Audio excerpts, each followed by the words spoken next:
नमस्कार, मैं हूं पूजा सिंह और आप देख रहे हैं आर्यन टीवी नेशनल। चलिए खबरों की शुरुआत करेंगे उत्तराखंड की कुछ खास बड़ी खबरों के साथ। उत्तराखंड के मुख्यमंत्री पुष्कर सिंह धामी ने अन्य जनप्रतिनिधियों और पार्टी नेताओं के साथ प्रधानमंत्री मोदी के रेडियो कार्यक्रम मन की बात का 131वां एपिसोड सुना। देहरादून में आयोजित कार्यक्रम के दौरान मुख्यमंत्री धामी ने कहा कि मन की बात देशवासियों को सकारात्मक पहल, नवाचार और जन भागीदारी से जोड़ने का सशक्त माध्यम है। साथ ही उन्होंने कहा कि प्रधानमंत्री के संदेश से समाज के विभिन्न वर्गों को प्रेरणा मिलती है।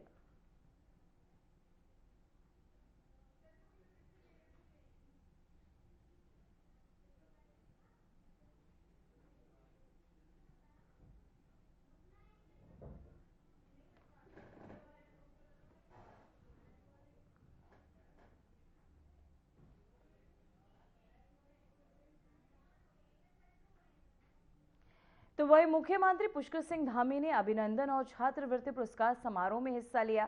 उन्होंने छात्रों से बातचीत की और कार्यक्रम में छात्र पुरस्कार प्रदान किए। इस अवसर पर उन्होंने शिक्षा और युवाओं के विकास पर जोर दिया। साथ ही उन्हें मेहनत और लक्ष्य के प्रति समर्पण की प्रेरणा भी दी।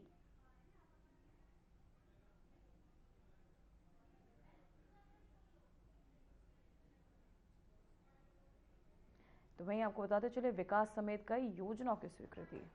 साथ ही इस दौरान सीएम पुष्कर सिंह धामी ने इस कार्यक्रम के दौरान क्या कुछ कहा, चलिए आपको सुनाते हैं। दूरदर्शी नेतृत्व में भारत की जो समृद्ध सांस्कृतिक विरासत है उसके संवर्धन के लिए और उसके संरक्षण के लिए बहुत प्रतिबद्धता के साथ निरंतर कार्य किया जा रहा है। इसी क्रम में आज संस्कृत भाषा के प्रचार प्रसार हेतु भी कई योजनाएं आज संचालित की जा रही हैं। नई शिक्षा नीति में संस्कृत को आधुनिक और व्यवहारिक भाषा के रूप में स्थापित करने के विशेष प्रयास किए गए हैं। आज स्कूली पाठ्यक्रम में संस्कृत भाषा के महत्व को रेखांकित करने के साथ ही संस्कृत विश्वविद्यालयों को आधुनिक संसाधनों से सुसज्जित किया जा रहा है। आज जहां एक और संस्कृत को ऑनलाइन प्लेटफॉर्म्स पर उपलब्ध कराया जा रहा है, वहीं ई संस्कृत प्लेटफॉर्म एवं संस्कृत ऐप्स विकसित करने पर भी विशेष बल दिया जा रहा है। इसके अतिरिक्त विभिन्न राज्यों में संस्कृत ग्राम स्थापित किए जा रहे हैं, जहां लोग अपने दैनिक जीवन में संस्कृत भाषा का उपयोग कर रहे हैं। कर्नाटका का मटूर गांव का उदाहरण हमारे सामने है, जहां आज भी संपूर्ण जनजीवन संस्कृत भाषा में ही चलता है। इतना ही नहीं, हाल ही में केंद्र सरकार के एक महत्वपूर्ण पहल के तहत लोकसभा की कार्रवाई का अनुवाद एआई के माध्यम से संस्कृत भाषा में किए जाने की शुरुआत भी की है। मुझे विश्वास है कि आने वाले समय में एआई के माध्यम से संस्कृत भाषा के ज्ञान का और अधिक प्रचार और प्रसार हो सकेगा। हमारी देवभूमि उत्तराखंड सदियों से संस्कृत अध्ययन और शोध का केंद्र रही है। आदि शंकराचार्य से लेकर अनेक ऋषि मुनियों ने इस भूमि में तपस्या की है और संस्कृत ग्रंथों की रचना की है।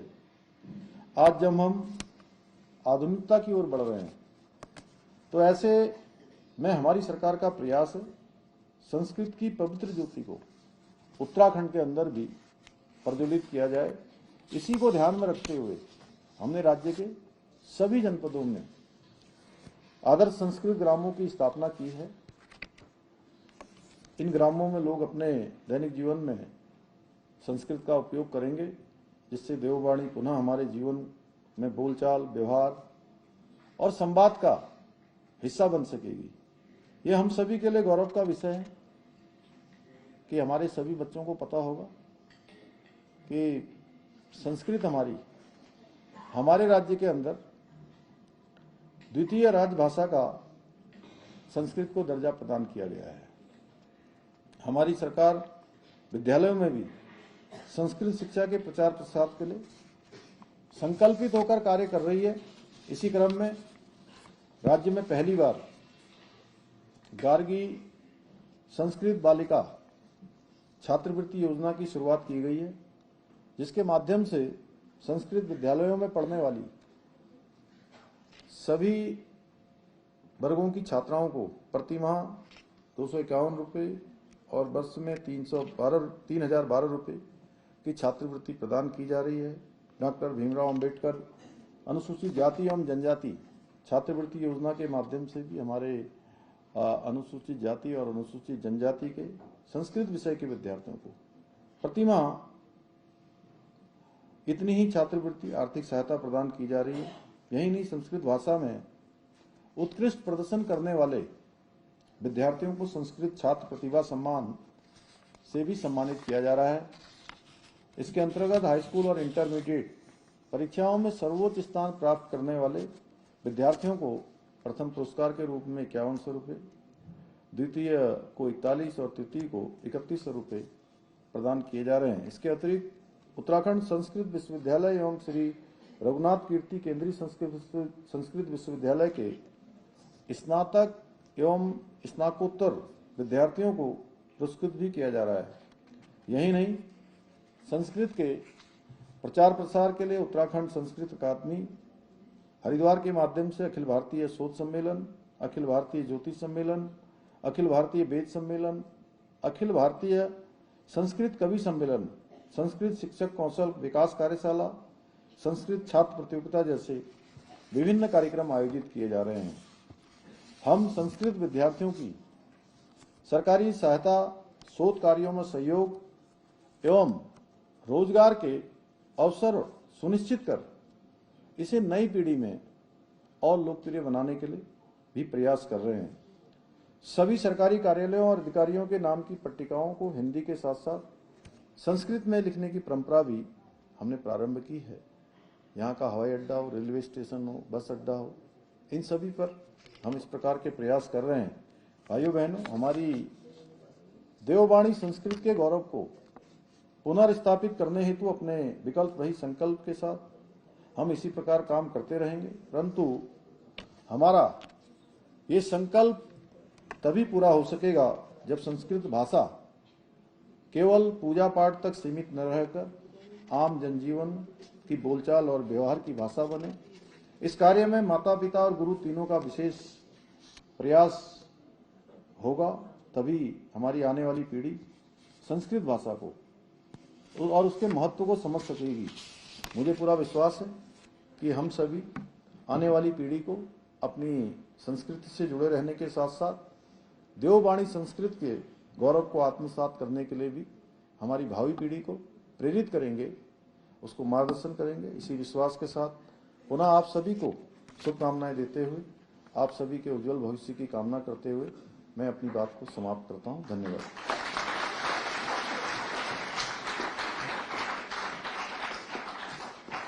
बहुत बहुत धन्यवाद माननीय मुख्यमंत्री जी का।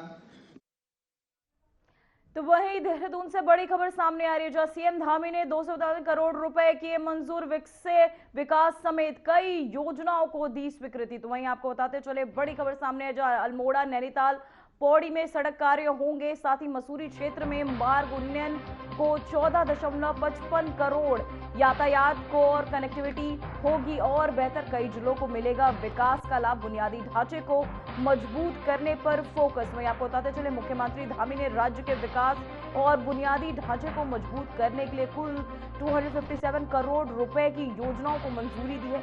इनमें सड़क निर्माण और मार्ग उन्नयन परियोजनाओं पर विशेष ध्यान दिया गया। अल्मोड़ा, नैनीताल और पौड़ी जिलों में नए सड़क कार्य शुरू होंगे, जबकि मसूरी क्षेत्र के मार्गों में उन्नयन के लिए 14.55 करोड़ रुपए स्वीकृत किए गए। इन परियोजनाओं से यातायात और कनेक्टिविटी बेहतर होगी और कई जिलों को विकास का सीधा लाभ मिलेगा।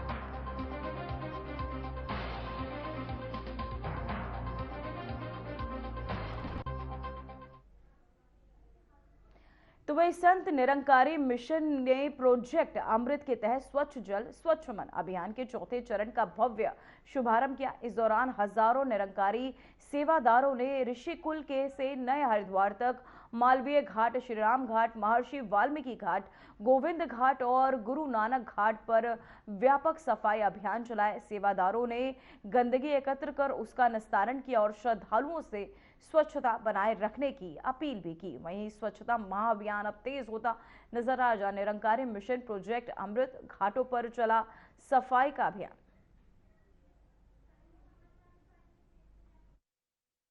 सेवा ही परमो धर्म और निरंकारी संत मिशन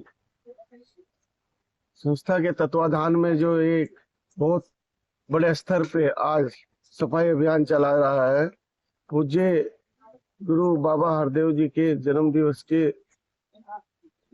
अवसर पर ये कार्यक्रम चला जा रहा है। और मैं देख रहा हूँ यहाँ भी हजारों की संख्या में सेवक भाई, सब हमारे भाई बहने आए हुए हैं। सब ये आपका ऋषिकुल पुल से लेके और हमारा जो ये प्रेमनगर पुल है वहां तक जो घाट है, सभी उस गंगा के इस तरफ भी, गंगा के उस तरफ भी सभी पे सफाई अभियान चला रहा है।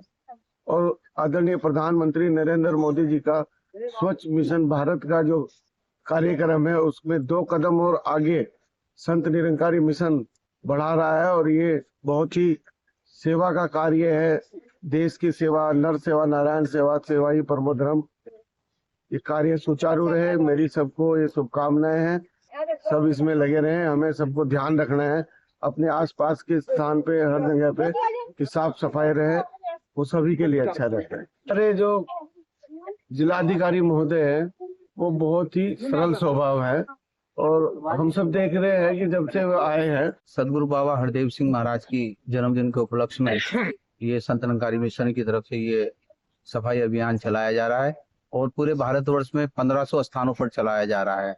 सदगुरु माता जी जहाँ ब्रह्म ज्ञान दे रहे हैं, जहाँ मनों की सफाई हो रही है, वहीं जो है जल की भी सफाई के तहत ये जो है प्रोजेक्ट अमृत के तहत ये कार्यक्रम चलाया जा रहा है। पूरे भारतवर्ष में 1500 स्थानों पर ये कार्यक्रम एक साथ 8 से 11 के बीच में चलाया जा रहा है। और हरिद्वार जिले में भी ये 4 स्थानों पर, हरिद्वार में और आपका रुड़की में और आपका गुरुकुल नारसन और लक्सर में ये कार्यक्रम चलाया जा रहा है, जिसमें पूरे जिले की 15 ब्रांचें जगह जगह भाग ले रही हैं। तो वहीं 9 से 13 मार्च तक गैरसैंण में होने वाले पंचम विधानसभा के बजट सत्र की तैयारियों को लेकर विधानसभा अध्यक्ष रितु खंडूरी भूषण ने देहरादून स्थित विधानसभा भवन में उच्च अधिकारियों के साथ समीक्षा बैठक की। बैठक में सत्र के शांतिपूर्ण और सुव्यवस्थित संचालन के लिए सुरक्षा व्यवस्था को चाक चौबंद रखने के निर्देश दिए गए। निर्णय लिया गया कि बिना वैध वाहन प्रवेश पत्र में किसी को भी परिसर में वाहन लाने की अनुमति नहीं होगी। हो जाए उसके लिए बैठक बुलाई जाती है। बिजली, पानी, डॉक्टर्स, व्यवस्थाएं वहाँ किस तरह से हो ठीक ठाक हो जाए और सभी के लिए, चाहे वो कर्मचारी हो, चाहे वो अफसर हो, चाहे वो हमारे सदस्यगण हो, इस तरह से सबके लिए व्यवस्थाएं वहाँ सुचारू रूप से हम लोग कर पाए, इसी के लिए ये बैठक आज ली गई थी। अच्छा, अभी तक कितने प्रश्न आए हैं और सत्र को लेकर के आप? हमें 38 विधायकों के प्रश्न आए और 563 प्रश्न अभी तक हमारे पास पहुंचे।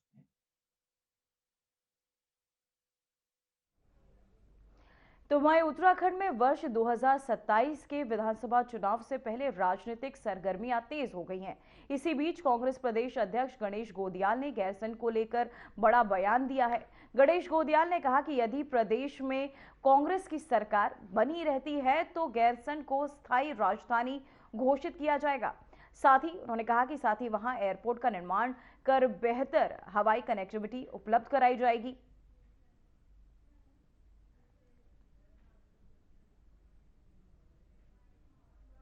मैंने ये ऐलान कर रखा है और मेरी इस बात को मतलब ये अडिग है कि सत्ता आएगी तो गैरसैंण को स्थायी राजधानी बनाया जाएगा। इसमें कोई किंतु परंतु नहीं है और हम इसको आगे बढ़ाएंगे। बतेरे हमारे साथी इस बात को कहते हैं, 2 बातें कहते हैं। एक तो कहते हैं कि वहाँ पर आधारभूत सुविधाओं का विकास करना होगा, तो आधारभूत सुविधाओं का इतना विकास वहाँ पर हो चुका है कांग्रेस की सरकारों में कि हम राजधानी वहाँ से चला सके।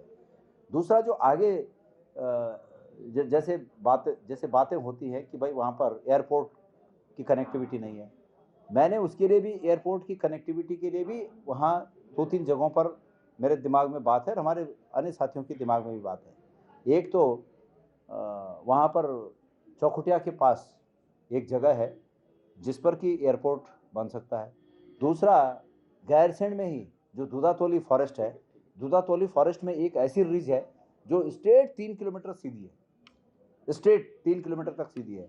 मेरी तो जिज्ञासा इस तरह तक थी। मैंने एक दिन एक पायलट को पूछा कि एक बड़ा जहाज उड़ाने के लिए, जिसमें कि फिलहाल बुलेटिन में वक्त हो चुका है एक छोटे से ब्रेक का।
ब्रेक के बाद बुलेटिन में एक बार फिर से आपका स्वागत है। दोनाली चौक के दिलशाद अहमद की हार्डवेयर दुकान में आग लग गई। फायर यूनिट मौके पर पहुंची और आग की गंभीरता को देखते हुए अतिरिक्त फायर टेंडर बुलाया गया। टीम ने आग को पूरी तरह से नियंत्रण कर बुझाया। दुकान में रखे सिलेंडरों को त्वरित कार्यवाही कर बाहर निकाला गया और आसपास की दुकानों को भी सुरक्षित रखा गया, जिससे बड़ी घटना होने से टल गई। वहीं किसी भी प्रकार की जनहानि नहीं हुई है।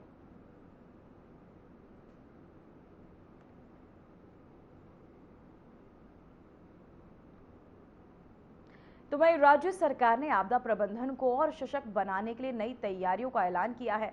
मुख्यमंत्री पुष्कर सिंह धामी के निर्देश पर उत्तराखंड राज्य आपदा प्रबंधन प्राधिकरण अर्ली वर्किंग सिस्टम को मजबूत करने की दिशा में और तेजी से काम कर रहा है। वहीं इस योजना के तहत आने वाले महीनों में विभिन्न जिलों में ऑटोमेटेड वेदर स्टेशन और ग्लोबल रडार स्थापित किए जाएंगे, जिससे मौसम और संभावित आपदाओं की सटीक जानकारी समय रहते मिल सकेगी और साथ ही जनहानि को कम भी किया जा सकेगा। वहीं सचिव आपदा प्रबंधन एवं पुनर्वास विनोद कुमार सुमन ने बताया कि रक्षा भूस्थापित अनुसंधान प्रतिष्ठान की मदद से 10 जिलों में AWS लगाए जाएंगे।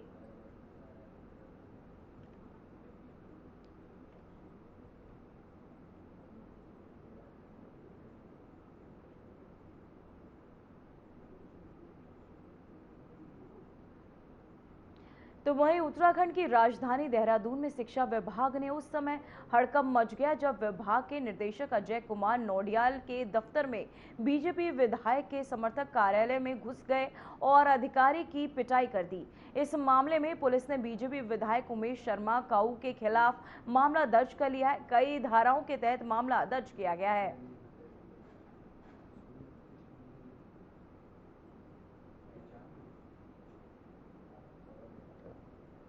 तो वहीं देहरादून से बड़ी खबर सामने आ रही है, जहां मारपीट मामले में बीजेपी का कड़ा रुख। विधायक उमेश काऊ से मांगा स्पष्ट जवाब। प्रदेश अध्यक्ष ने घटना को अस्वीकार्य बताया। दोषी पाए जाने पर सख्त कार्यवाही की जाएगी। छात्रों के भविष्य के लिए समय की अपील। वहीं शिक्षा अधिकारी से मारपीट का ये पूरा मामला, तो वहीं आपको बताते चले शिक्षा विभाग में मारपीट के मामले में ने सुर्खियां बटोरी जब बीजेपी विधायक उमेश शर्मा काऊ ने के समर्थक कार्यालय में घुसकर शिक्षा अधिकारियों से मारपीट की। इस घटना के बाद बीजेपी ने कड़ा रुख अपनाया। प्रदेश अध्यक्ष महेंद्र भट्ट ने इसे अस्वीकार्य बताते हुए कहा कि कानून से ऊपर कोई नहीं है। पार्टी ने विधायक उमेश काऊ से पूरे घटनाक्रम का स्पष्ट जवाब मांगा और दोषी पाए जाने पर सख्त कार्यवाही करने का भी ऐलान किया। शिक्षक और छात्रों के भविष्य को ध्यान में रखते हुए संयम बरतने की अपील भी की गई है।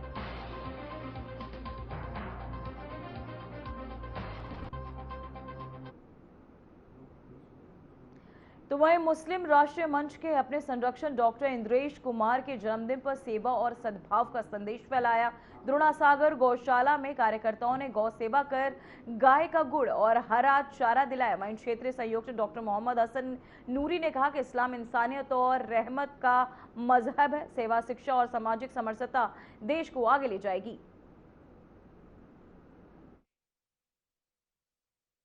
मुस्लिम राष्ट्रीय मंच लगभग 24 साल से भारत में काम कर रहा है, जिसका मार्गदर्शक माननीय डॉक्टर इंद्रेश कुमार जी भाई साहब करते हैं। और मुस्लिम राष्ट्रीय मंच हिंदुस्तान के अंदर हर राज्य, हर स्टेट और हर ज़िले तक काम कर रहा है। मुस्लिम और हिंदू भाइयों में एकता का पैगाम दे रहा है। उसका नारा है, आधी रोटी खाएंगे, बच्चों को पढ़ाएंगे, तालीम, तरक्की और तहजीब। आज 18 फरवरी को माननीय डॉक्टर इंद्रेश कुमार जी का जन्मदिन है और मुस्लिम राष्ट्रीय मंच के कार्यकर्ता पूरे भारत में तो वहीं खानपुर सीट से पूर्व विधायक कुंवर परम सिंह चैंपियन एक बार फिर विवादों में आ गए। बीती रात एक शादी समारोह में महिला डांसर के साथ स्टेज प्रदर्शन के दौरान उनके सुरक्षा कर्मियों के हाथ में बंदूकें दिखी। वीडियो सोशल मीडिया पर वायरल होने के बाद हथियारों की मौजूदगी और सुरक्षा व्यवस्था पर सवाल उठ गए। पूर्व विधायक के कार्यक्रम में शामिल होने और इसी तरह की सुरक्षा का इस्तेमाल चर्चा का विषय बना हुआ है।